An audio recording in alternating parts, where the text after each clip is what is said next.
going on, guys? Welcome back. Alright, so it's been a couple days since the last part of this video, which is just us trying to get the motor in the engine bay.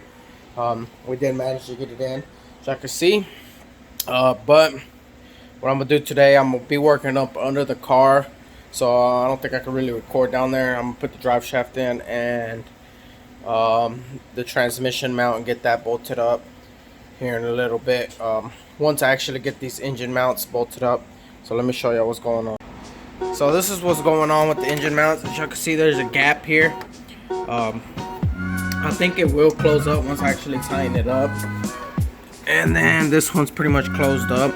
But what it is on the subframe, that's barely like rubbing against it. I don't know if y'all can see it. I think it's like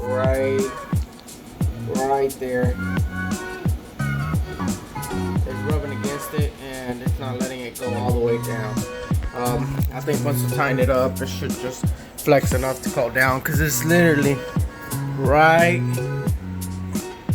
against the subframe, and it's not even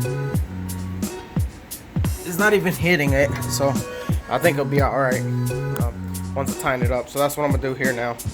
I did get that one mount. It took a lot longer than I thought. The reason is because the mount actually came apart. I believe it's supposed to be glued together, which I don't like the idea of it being glued together. I'm gonna insert some pictures that I took so y'all can see what I'm talking about. But basically, it's like a polyurethane mount. It looks like a hockey puck, and it literally has bolts screwed to each side versus a screw going through it. It took me a while to cut it, and it didn't come out all that great. I might just end up buying the upgrading kit. They sell them now the way that I did this one. McKinney actually sells them just how I did it. 2 washers on each side and a bolt all the way through it, so it actually squeezes them out versus technically just resting on it. The engine was literally just resting on the mount. In other words, with you tightening it, it wasn't putting any tension on the polyurethane. It was kind of pulling apart. Then just the weight of the motor was sitting on it, and that's it. So as y'all can see here, this is the mount, and it's actually squeezed. You can tell it's kind of bubbled out. So I had to use the original washers, one here and one at the bottom. And then what I had to do is I took the washers off, and basically it had a bolt welded on from the bottom side. So I had to take the washers off of the poly, which was a pain on one side. One side fell off, the other side was a pain. I had to cut it off practically. And then, which I think I should have just heated it up, and I think it kind of would have melted off, but I didn't think of that.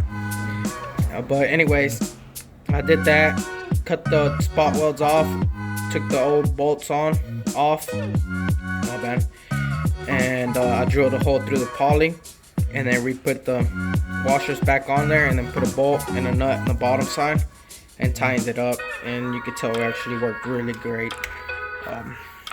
I did fix my clearance issue down at the bottom. I don't know if y'all can tell, but right around there it was actually hitting the subframe.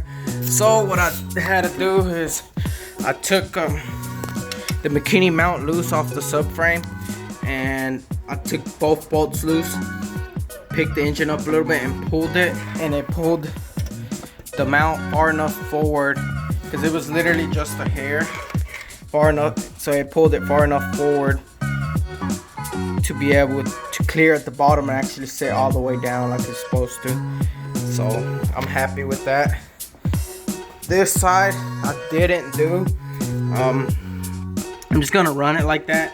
The engine torques clockwise anyways, so you know, it'll do something like that. And that's the main mount doing all the work. This one's more like just a resting or a rebound type thing.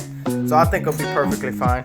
I did run into one issue, which I'm not sure what I'm gonna do. I think I'm just gonna end up going single turbo. But down here, right where the first turbo's downpipe is at, which is right above the red engine mount there, you can see the downpipe. It's hard to see, but where is it at? Right here. So you can see here, that's the downpipe, and it's facing right at the rack. That's a pretty big issue.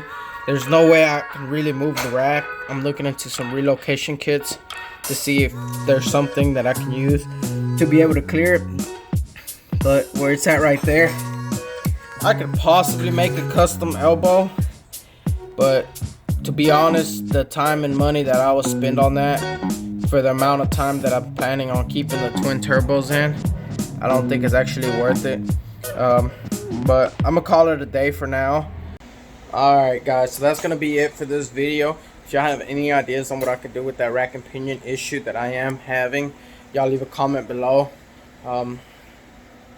If y'all do like these videos, y'all make sure y'all give it a thumbs up and y'all subscribe and hit the little bell on the side so y'all can get a notification every time I post a new video. And I'll catch y'all on the next one. Deuce.